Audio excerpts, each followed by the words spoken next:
When I was going through grief, I thought I was going crazy. I struggled to breathe. I felt lost, as my life was never going to be the same. In my mind, life was never going to be good again. I wasn't a mess, I was a hot mess. How then could I think that this debilitating grief would be over in a couple of months? And when it wasn't, I felt weak and pitiful and like I was failing at everything, including grief. I knew the stages of grief, but they did not help me walk through the daily life of grief. And this is what we're going to talk about today to help prepare you for what you're going through now and what you can hope for your future. Hey, friend, welcome to the Grief to Great Day podcast. Do you feel like you're going crazy? Is the shower the only place for you to really cry? Are you surrounded by people, but you still feel all alone? Do you want to be the you were before your loved one died, but you have no idea how to get there? I'm Steph Cabanis, Southern by choice, wife, turtle triathlete, Jesus follower, and fellow traveler in the journey of grief. I too struggled to breathe, questioned God and my faith, and thought I would never be happy again. But God took my brokenness and He turned it into a breakthrough. So if you're ready to understand how to navigate grief, lean into your faith and take just one step towards healing, then bring your ugly cry, get into a comfortable place, even if that's your bed right now, and let the healing begin. Girl, there's hope for your future. Come on in the house, and because the weather is still really, really nice, I am literally on the back porch. And I wish you were here with me. I don't know if you can hear the birds, but we finally have birds again. We moved about a month ago, maybe a little bit longer. And y'all know moving is not fun, but it is a beautiful place. It's kind of rural, but not. And I do hope you can hear these birds. I'm Steph, and this is Grief to Great Day. Thank you for being here. I hope you feel welcomed and heard through this podcast. Hello to everyone listening in Korea, our spotlight country, and in the U.S., California, you remain as a state. Can you hear that truck? Oh my gosh. Okay, let's start again. Hello to everyone listening in Korea, our spotlight country. And in the U.S., California remains as a state with the most downloads this week. But North Carolina and Ohio remain right behind you. Grief to Great Day is downloaded in over 60 countries. This tells me that grief is felt throughout the world. So please know that whatever country or state you are in, you are not alone as you walk through this thing called grief. I know there's a lot of new listeners each week, so welcome. And if that's you, and you hear me talk about Monica, her faith, or her death, and you want some background or more information, then just go to my website, grief, the number 2, greatday.com, and click on the book tab. In this podcast, we talk about understanding grief, processing daily life, and growing your faith. So if you're just starting your journey, please know that it will change. It will not always hurt like this. It's important for you to hear that often. This is not to say that you're going to stop missing your loved one because you never will, but you will be able to breathe, to laugh, and to live again. Okay, that's all you get for the birds because I know it's getting very windy and I don't want you to have to deal with that sound. In today's episode, I want to normalize what you're going through because, in addition to flipping your world upside down, grief will confuse you about what you feel versus what is real. Most of the time, it'll feel like you're going crazy, and most of the time, what you are actually experiencing is just a part of grief. You'll feel like a mess, and here in the South, we add emphasis by saying hot mess. You'll feel like a hot mess more than you won't in your first year and maybe your second year. But it's because what you are dealing with is a full body, overwhelming, and all encompassing experience. Let's look at some of the things you can expect as you walk through this journey. You may not want to hear some of these things, but having the truth will help you when you do go through your hardest moments. You'll know you're not crazy, and that all by itself brings hope. I had taken care of Monica for 6 months as she battled melanoma. I stopped working and caretaking became my job. It was hard, but it was also an honor. I thought that was going to be the hardest thing I would ever have to go through. I was wrong. For the first time in my 43 years at that point, I had an understanding of what it would feel like to lose my mind. And I'm not even trying to be funny. It felt like there was a line between sane and not sane. And I straddled that line daily. I had such a fear of falling into a black hole that I made myself do certain things on a daily basis as a kind of I'm still functioning in the real world kind of goal.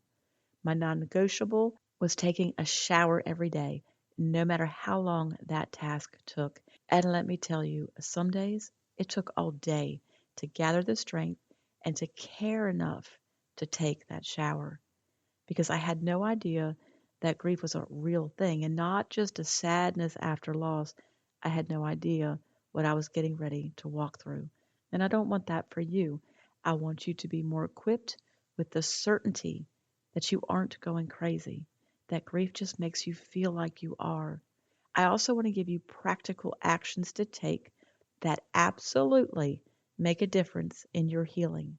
So, between today and the next episode, we're going to cover 6 important concepts to help you heal and to build a meaningful life down the road. Today, we'll talk about the first three. So, let's start with the expectation of this pain being over quickly. It will not. It takes time. It takes time. Y'all, it takes time. It takes way longer than you think is normal. It takes longer than you may think you have strength for, and it takes longer than you feel is fair. You will miss your loved one forever, and you will never get over it, but you will get through the grief you are experiencing now, and you will learn to carry the loss in a way that allows you to continue to live a good and joyful life. Regardless of how impossible that sounds to you right now, I'm living proof that with God, it's possible. Second, staying in the bed or on the couch or in the house and wishing that tomorrow will be better than today, it's just not going to happen. It's so easy to give in because you're tired and overwhelmed. But each time you give in, it makes it easier to give in the next time. These non actions can turn into new habits, which makes it harder to move forward a month from now. You have to push through to break through. This isn't glamorous. You have to push in the day to day things taking a shower, eating healthy, moving your body, engaging with the world, talking with friends, and seeking help. None of these things come easy, but doing them makes a big difference in your today and your tomorrow. These are the things you have to do even when you don't feel like it, when you don't see improvement, and when you just want to give up. Third, you have to have patience. If grief is something harder than you have ever experienced in life, why is it that you think it should last a few months? I think I'm talking to a lot of you, but I'm certainly talking to how I was. You have to let go of timelines and arbitrary goal setting. This journey is completely new and different, and you can't figure it out or fix it. You just have to walk it with complete reliance on the Lord. Your friends are there for support and to love on you, but they are also human, so it is possible they will disappoint you at some point in this journey. Rely on God, the only reliable one. And while you're having patience with the process, have patience with yourself. You will be knocked down by waves, thrown in the pit with memories. You'll be confused that tears keep coming or that none have come, and it will frustrate you. It's going to make you think you're weak. Let me assure you that you are the very opposite of weak. You are a warrior because you keep getting up from those waves, you keep crawling out of the pit, and you gain a little clarity on the healing power of tears. Allow yourself to just be without judging yourself. All right, so those are our first three. The next three will be covered in Thursday's episode and are specific to grief, of course, but can also be generalized to building your life after loss. Grief is a continuum rather than discrete phases of the story of your life. Now, the most important thing in moving forward and your journey works, or the work of your journey this week, number one, expect this to be the hardest thing you ever do. So when you have a good day, embrace it, but don't expect that to happen tomorrow. This will take longer than you imagine. If you like to write, start a journal so you can look back and see how far you come when you are doubting your progress. Number two, you have to push through to break through. Even when you don't feel like it, even when you don't see changes from day to day, even when you want to give up. We need to place more value on the daily grind in grief. The little things you do daily, the push when you have nothing left, those are the ingredients of healing. Number three, you gotta have patience. If grief is something you have never experienced, then why do you think you know when it should be over, or at least better? You need patience with the situation and patience with yourself. You are a patient, strong warrior, and you need to tell yourself that even when you don't feel it, because I'm here to tell you it's true. Now, here are some other ways for you to take action. Go to grieftogreatday.com and you can purchase the What to Do After the Loss of a Loved One workshop. I called it a workshop because I want you to understand there's work to be done. There are action steps towards your healing. If you're just starting your journey and you have no idea what to do, this workshop will guide and direct your next step. You will grow closer to God, even when it's hard to pray. You'll work towards acceptance, even if that word makes you angry right now, and you will know what to expect in your healing process. You can also join our private Facebook group, where you'll be a part of a group of faith-filled women who get it and encourage each other in a way that those in the world cannot. See, when you're a part of the group and you welcome a new member, that's taking action. That's serving others.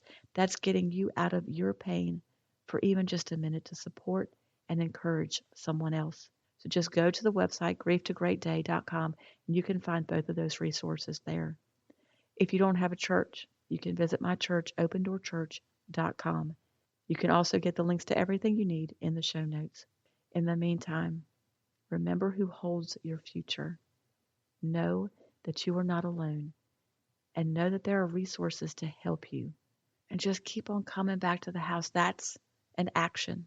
Keep sitting wherever we're going to sit and keep taking those steps, however small or slow, towards your healing.